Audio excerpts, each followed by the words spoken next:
Assalamualaikum warahmatullahi wabarakatuh.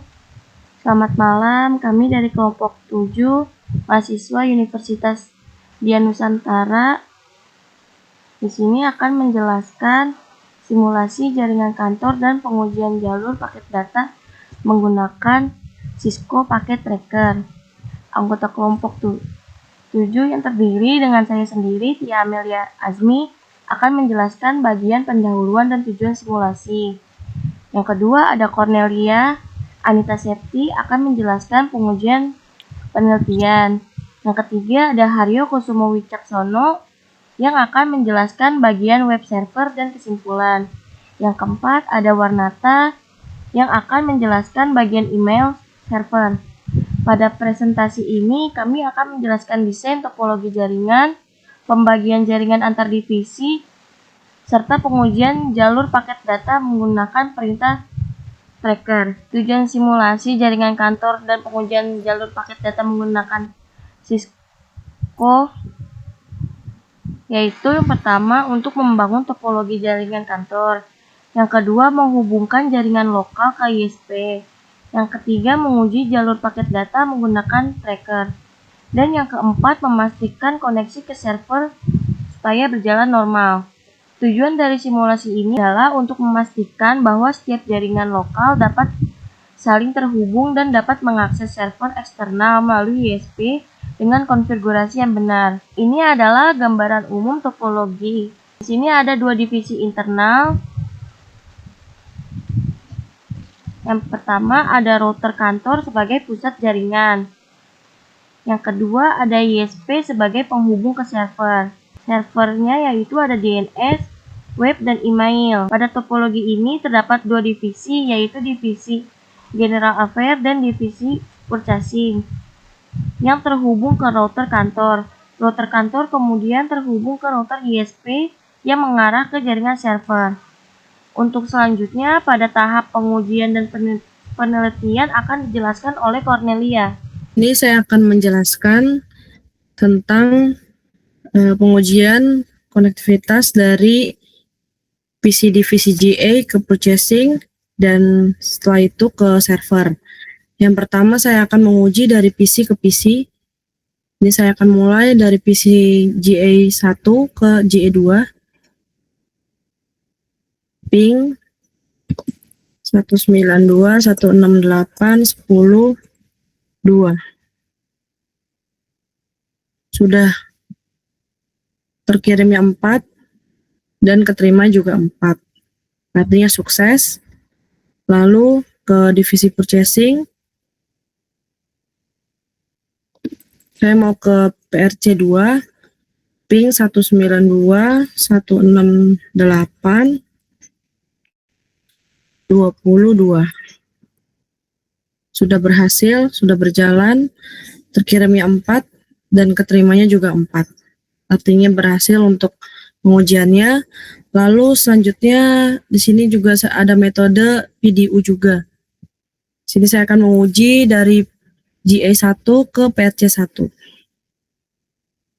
Ping 192.168.21 yaitu ke PC PRC1. Sudah berhasil, terkirimnya 4 dan keterimanya juga 4. Selanjutnya PC purchasing 1 ke PC GA1. Ping 192.168.10.1. Ini juga sudah berhasil untuk pengujiannya. Selanjutnya saya akan menguji dari PC GA ke server melalui PDU. Sudah successful. Begitupun dari GA1 ke server web. Ini juga sudah successful. Selanjutnya ke PC GA1 ke server email juga sudah successful. Selanjutnya saya akan menguji dari PC purchasing ke DNS, server DNS juga successful. Selanjutnya dari PC1 purchasing ke web juga sudah successful. Lalu PRC1 ke server email. Nah, di sini juga sudah successful semua. Nah, selanjutnya saya akan menguji melalui PDU melalui simulation dari PCGS1 ke server DNS. Sini sedang in progress. Bisa play. Nah, sini sedang berjalan melalui switch, lalu ke router, lalu akan berjalan ke modem. Setelah itu berjalan ke cloud, lalu berjalan ke router ISP. Setelah itu ke switch. Nah, melalui ke server DNS.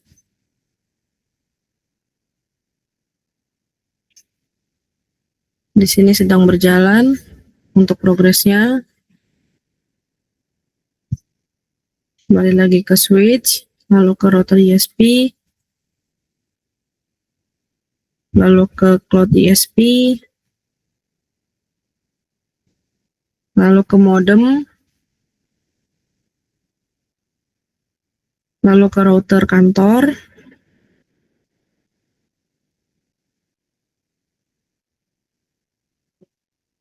selanjutnya proses, dan kembali lagi ke PC.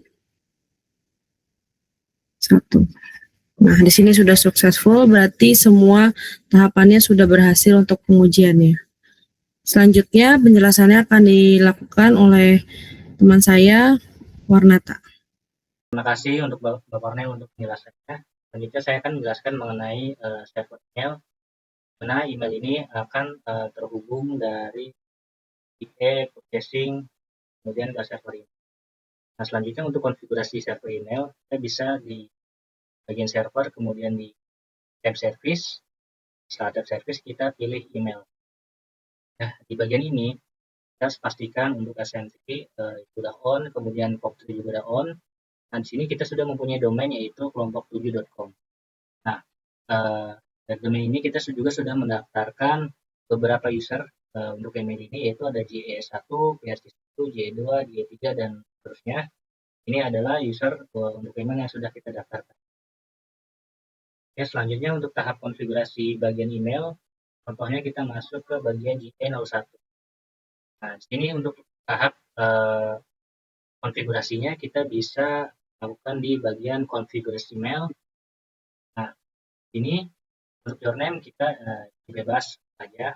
Kemudian email address ini sesuai dengan user yang telah terdaftar sebelumnya, yaitu di j1@kelompok7.com. Nah, income email server dan outgoing email server ini menyesuaikan IP yang ada pada server emailnya, yaitu 8.8.8.11.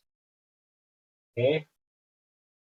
Kemudian untuk username itu sesuai yang terdaftar, yaitu J1 dan passwordnya 12345. Ini saya sudah membuat konfigurasi untuk J01. Saya akan melakukan tes email ke PRC1. Ini juga sudah dikonfigurasi. Kita lakukan pengujian tahap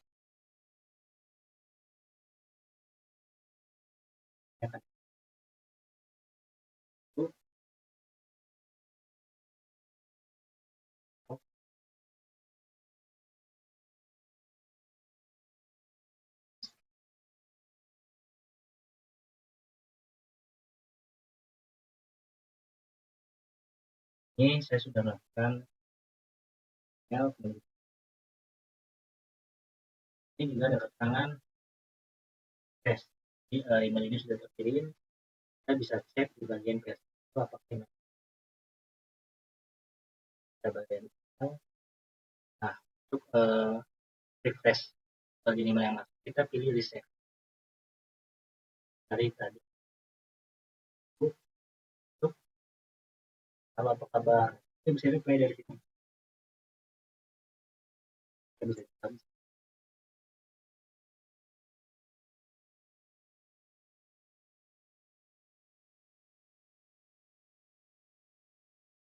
cek lagi sukses, harusnya di G1 untuk email ini sudah dari sesi 1 sudah dapatkan, alhamdulillah baik. Oke, untuk tahap email sampai di sini. Selanjutnya akan dilanjutkan oleh Mas. Oke, Mas Warnata, terima kasih untuk penjelasannya. Selanjutnya di sini saya akan menjelaskan web server. Pertama, web server itu dia perangkat yang berfungsi untuk menyediakan layanan website kepada klien melalui jaringan menggunakan protokol HTTP atau HTTPS ya. Jadi si kliennya ini bisa PC, laptop, atau smartphone sesuai yang ada di topologi ini, dapat mengakses konten web dengan menggunakan browser. Pada topologi ini, web server berada di jaringan server 8.8.8.0/24. Untuk IP servernya itu 8.8.8.8 itu terhubung ke switch server. Nah, switch servernya itu terhubung ke router ISP. Sementara router ISP-nya itu menjadi penghubung antara jaringan internet kantor dengan internet atau cloud ISP. Artinya web server dapat diakses dari divisi GA, terus bisa dari divisi purchasing, serta dari jaringan luar internet. Fungsi web server dalam jaringan topologi ini itu dia pertama menyediakan layanan website internal. Jadi digunakan untuk portal perusahaan, informasi internet, atau aplikasi web. Yang kedua sebagai server publik. Jadi dapat diakses dari luar jaringan melalui router ISP. Yang ketiga, pusat layanan berbasis HTTP. Jadi semua klien mengakses melalui port 80 HTTP. Nah, yang keempat itu mendukung pengujian routing and net. Jadi si web server itu menjadi objek utama untuk mengetes jalur jaringan. Untuk cara kerja web server sendiri itu si klien itu membuka browser dan mengetikkan HTTP 8.8.8.8, lalu browser mengirim HTTP request ke web server. Jadi si paketnya itu melewati switch router kantor, lalu ke router ISP, selanjutnya ke switch server. Nah, itu web server itu memproses permintaan, servernya lalu mengirim HTTP response ke klien, lalu terakhir halaman web tampil di browser klien.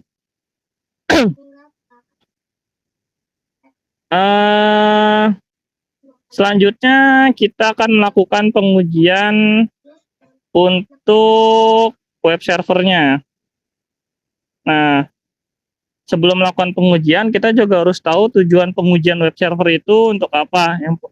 Yang pastinya itu untuk memastikan server web dapat diakses oleh semua jaringan internal dari divisi GA dan purchasing. Lalu terhubung ke internet melalui router ISP. Selanjutnya mengirim atau merespon request HTTP dengan stabil tanpa timeout ataupun packet loss. Dan terakhir memberikan layanan sesuai konfigurasi IP.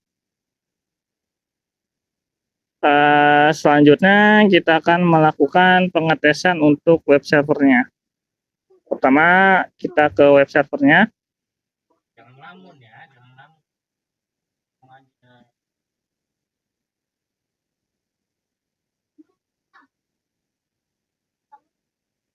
Jangan ngelamun, pasti tahu. Ya ke web browser.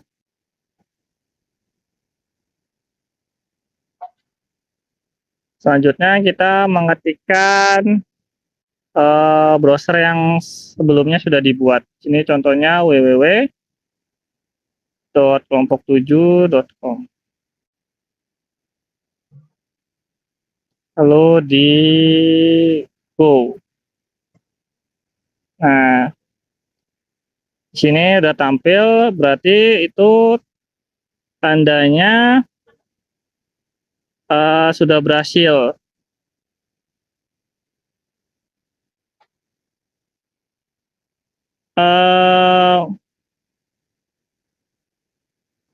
Jadi si pengujian ini itu Kalau misalkan webnya nggak bisa diakses, kalau ini kan contohnya udah bisa diakses, berarti itu kan koneksi jaringan berjalan, terus layanan HTTP-nya aktif, routing and net-nya berfungsi, web dapat diakses dari semua divisi. Nah, kalau misalkan webnya itu nggak bisa diakses, yang pertama harus kita lakukan itu periksa IP address dan gateway server.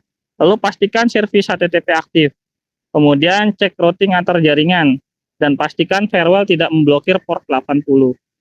Di kesimpulannya, web server pada topologi ini berfungsi sebagai penyedia layanan web terpusat yang dapat diakses oleh seluruh jaringan internal maupun eksternal.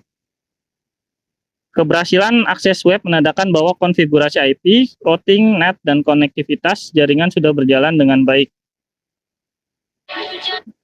Untuk terakhir, mungkin saya akan memberikan kesimpulan dari topologi yang sudah dibuat ini. Jadi, berdasarkan hasil simulasi tracer yang dilakukan tadi, dapat disimpulkan beberapa hal penting. Pertama itu, seluruh hop terdeteksi dengan baik, mulai dari klien, router kantor, router ISP, hingga server tujuan. Dan tidak ditemukan request timeout, packet loss, atau kesalahan routing. Yang artinya routing antar jaringan lokal dan eksternal berhasil. Koneksi antar divisi dan akses ke server berjalan normal. Infrastruktur jaringan telah dikonfigurasi dengan benar dan stabil. Dengan demikian, simulasi tracer ini membuktikan bahwa desain topologi jaringan perusahaan sudah optimal dan siap digunakan untuk kebutuhan komunikasi data antar divisi maupun akses ke layanan server eksternal. Mungkin penjelasan dari kelompok 7 cukup sekian, kurang lebihnya mohon maaf. Wassalamualaikum warahmatullahi wabarakatuh.